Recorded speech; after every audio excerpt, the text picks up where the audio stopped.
जय हिंद साथियों। Physical education world में आपका स्वागत है। दोस्तों, वीडियो क्लिक कर लिया है तो वीडियो में अंत तक बने रहें। जी हाँ दोस्तों, यहाँ आपको फिजिकल एजुकेशन एवं स्पोर्ट्स से रिलेटेड सभी अपडेट्स मिलती रहेंगी। सभी टीजीटी पीजीटी एग्जाम्स की तैयारी को बेहतर बनाने के लिए आप हमसे जुड़े रह सकते हैं। साथियों, आज की क्लास में हम लोग फिजिकल एजुकेशन एमपी टेट के प्रश्नों को हल करेंगे, जो 9/9/2023 को आयोजित हुआ था। साथियों, चलते हैं अपनी क्लास की ओर। क्वेश्चन नंबर 1, शारीरिक शिक्षा का उद्देश्य क्या है? तो शारीरिक शिक्षा का दोस्तों उद्देश्य है कि हमारे शरीर को फिट रखना, फिजिकली मेंटली हर तरीके से। तो शारीरिक विकास करना, मोटर विकास भी हो जाएगा और मेंटली मजबूत बनाना भी हो जाता है। तो हमारा ऑप्शन डी सर्वांगीण विकास इस प्रश्न का सही जवाब हो जाएगा। क्वेश्चन नंबर 2, शारीरिक शिक्षा किसी व्यक्ति में अनुभव केंद्रित मोटर गतिविधि के कारण होने वाली परिवर्तनों का योग है, यह किसने कहा? तो साथियों, यह लाइनें कैसिडी साहब के द्वारा बोली गई थी। क्वेश्चन नंबर 3, शारीरिक शिक्षा उन अनुभवों का समूह है जो एक व्यक्ति शारीरिक गतिविधियों के माध्यम से प्राप्त करता है, यह किसका बयान है? तो दोस्तों, यह ओवरटोफर का बयान है, जिसमें शारीरिक शिक्षा उन अनुभवों का समूह की जगह पर अनुभवों का जोड़ भी आ जाता है कभी कभी। तो दोनों परिभाषाएं एक ही हैं, तो जवाब भी हमारा एक ही होगा, ओवरटोफर। क्वेश्चन नंबर 4, शारीरिक शिक्षा पुरुषों की शारीरिक गतिविधियों का योग है, दो प्रकार के अनुसार चुनी जाती है और परिणामों के अनुसार संचालित की जाती है, यह किसने कहा था? तो साथियों, ये शब्द विलियम्स के थे। हमारा सही जवाब ऑप्शन सी हो जाएगा। क्वेश्चन नंबर 5, आधुनिक समाज में अपराध आकर्षित करता है। तो ये समाज युवाओं को अपराध की ओर आकर्षित करता है। क्वेश्चन नंबर 6, शारीरिक शिक्षा का मुख्य लक्ष्य क्या है? तो साथियों, शारीरिक शिक्षा का जो मुख्य लक्ष्य है वो सर्वांगीण विकास करना है। क्वेश्चन नंबर 7, निम्नलिखित में से कौन सा शारीरिक शिक्षा में सामाजिक विकास का उद्देश्य नहीं है? तो ऑप्शन ए नियमों और विनियमों का पालन करना, ये तो उद्देश्य है। खेल भावना दिखा रहे हैं तो खेल भावना भी दिखाई जानी चाहिए। साथियों से सहयोग, तो सहयोग भी करना चाहिए। अपने लिए खेलना, तो अपने लिए खेलना तो ये पर्सनल हो जाता है, एक टीम में नहीं आता है। तो हमारा सही जवाब यही हो जाएगा। क्वेश्चन नंबर 8, खाली स्थान है के लिए व्यायाम करना महत्वपूर्ण है। तो व्यायाम दोस्तों प्रत्येक व्यक्ति के लिए बहुत ही महत्वपूर्ण है। तो ऑप्शन ए हर एक के लिए सही जवाब हो जाएगा। क्वेश्चन नंबर 9, प्रथम ओलंपिक खेल कहाँ आयोजित किए गए थे? तो साथियों, जो प्रथम ओलंपिक थे 1896 में स्टार्ट हुए थे, एथेंस के ओलंपिया शहर में हुए थे। तो ऑप्शन में ओलंपिया जब मिल रहा है तो हम इसे ही सही लगाएंगे। क्वेश्चन नंबर 10, आधुनिक ओलंपिक खेलों के संस्थापक कौन थे? तो ये पियरे डी कुबर्टिन थे। इन्होंने 23 जून 1894 को ओलंपिक कमेटी का गठन किया था। इसके बाद 1896 से ओलंपिक खेल स्टार्ट हुए थे।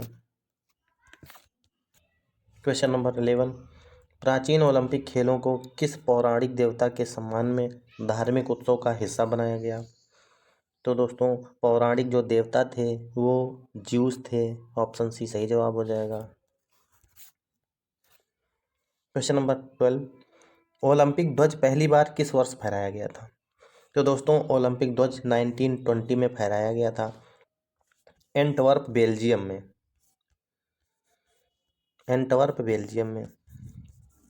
1913 में ही बन गया था और इसका जो लॉन्चिंग था वो 1914 में होने वाला था, लेकिन वर्ल्ड वार चालू हो गया 1914 में, जो 1918 तक चला।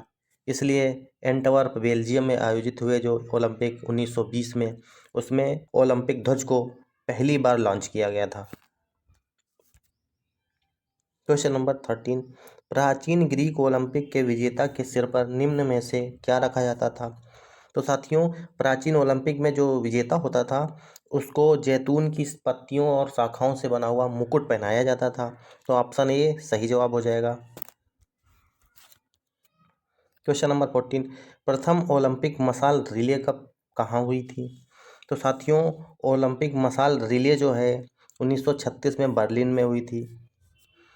और दोस्तों एक प्रश्न आता है कि ओलंपिक में जो मशाल है वो जलाई कब गई थी? तो जली थी 1928 में। पेपर वाला जब भी प्रश्न पूछेगा कि मशाल रिले कब चालू हुई, तो उसका पहला ऑप्शन होता है 1928। और जब वो पूछेगा ओलंपिक मशाल कब जलाई गई, तब वो देगा 1936। तो साथियों यहाँ पर आपको याद रखना है कि जब मशाल रिले पूछेगा तो 1936 होगा, और जब वो पूछेगा मशाल कब जलाई गई पहली बार, तब जवाब हमारा 1928 होगा। क्वेश्चन नंबर 15, ओलंपिक आदर्श वाक्य का अर्थ है? तो साथियों सीटियस, अल्टियस और फोर्टियस, मतलब तेज, उच्चतर और मजबूत।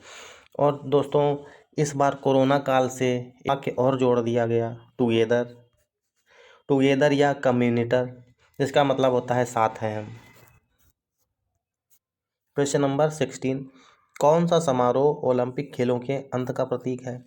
तो दोस्तों ओलंपिक खेलों का समापन ओलंपिक लौ को बुझाकर किया जाता है।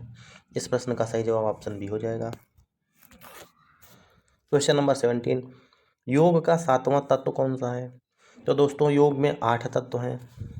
यम, नियम, आसन,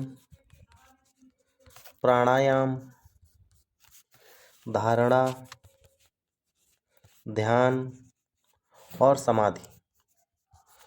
तो साथियों 7वां पूछा गया है, तो 7वां ध्यान हो जाता है। तो सही जवाब ऑप्शन ए हो जाएगा। क्वेश्चन नंबर 18, योग का उल्लेख किया गया है? तो साथियों योग महाभारत में भी उल्लेखित है, रामायण में भी है और उपनिषदों में है। अगर ऑप्शन में आता है कि योग सर्वप्रथम कहाँ है, तो उपनिषद आ जाएंगे, और इस प्रश्न का सही जवाब ऑप्शन डी हो जाएगा।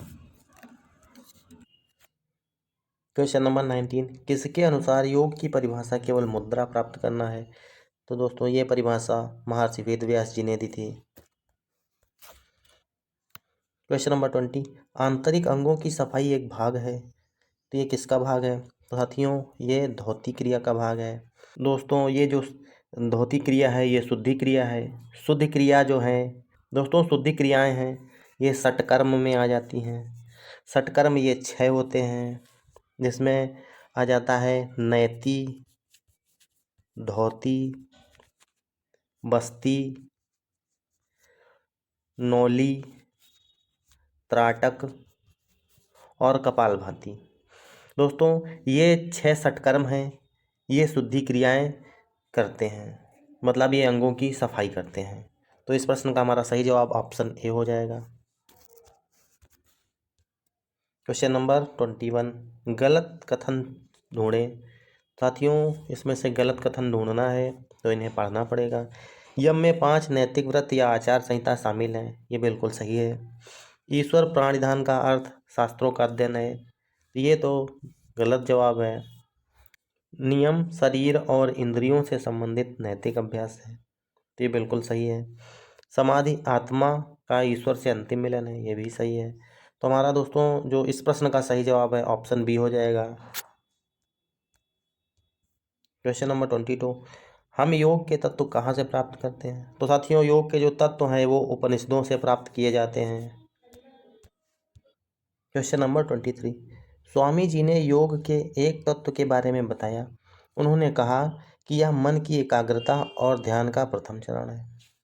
सभी ऊर्जाएं एक बिंदु पर केंद्रित होती हैं और मन विचलित नहीं होता। स्वामी जी किस अवस्था की बात करते हैं? तो साथियों ये 8 योग के तत्व हैं। यम, नियम, आसन, चौथा ऑप्शन प्राणायाम, प्रत्याहार, धारणा, ध्यान, और 8वां है समाधि। तो दोस्तों इस प्रश्न ने पूछा है ध्यान का प्रथम चरण, मतलब ध्यान से पहले वाला एक स्टेप। तो ध्यान हमारा 7वां स्टेप है, तो हमें छठा स्टेप ढूंढना है। तो इस प्रश्न का सही जवाब छठा स्टेप हो जाएगा, जो कि धारणा होती है। क्वेश्चन नंबर 24, योग का दूसरा तत्व कहा जाता है? तो दोस्तों योग के 8 तत्व हैं, जिसमें से पहला यम है, दूसरा नियम है, तो बी ऑप्शन सही हो जाएगा। क्वेश्चन नंबर 25, अंतर्राष्ट्रीय पैरालंपिक समिति की स्थापना कब हुई थी? तो दोस्तों ये 22 सितंबर 1989 को हुई थी। क्वेश्चन नंबर 26, पैरालंपिक समिति द्वारा कितने प्रकार की प्रतियोगिता की अनुमति दी गई है?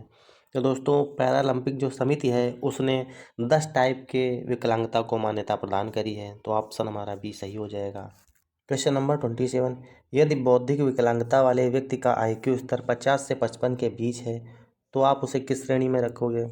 तो दोस्तों ये हल्की श्रेणी में आएगा। अब व्यक्ति का IQ जो है वो मापते हैं mental as upon chronological age into 100। Question number 28, राष्ट्रीय कौशल विकास एजेंसी है नीति निर्धारण शाखा और सलाहकार शाखा, ये दोनों है, ऑप्शन सी हमारा सही हो जाएगा। क्वेश्चन नंबर 29, वैसे खेल जिसमें गतिशीलता विकलांगता, अंधापन, सेरेब्रल पॉल्सी जैसी विभिन्न विकलांगताओं वाले एथलीटों के लिए प्रमुख अंतर्राष्ट्रीय वह खेल आयोजित होते हैं। यहाँ किन खेलों की चर्चा की गई है? तो साथियों पैरालंपिक खेलों में ये सारी विशेषताएं होती हैं। क्वेश्चन नंबर 30, पैरालंपिक खेल शारीरिक दृश्य और बौद्धिक विकलांगता वाले लोगों के लिए दुनिया का सबसे बड़ा खेल आयोजन है।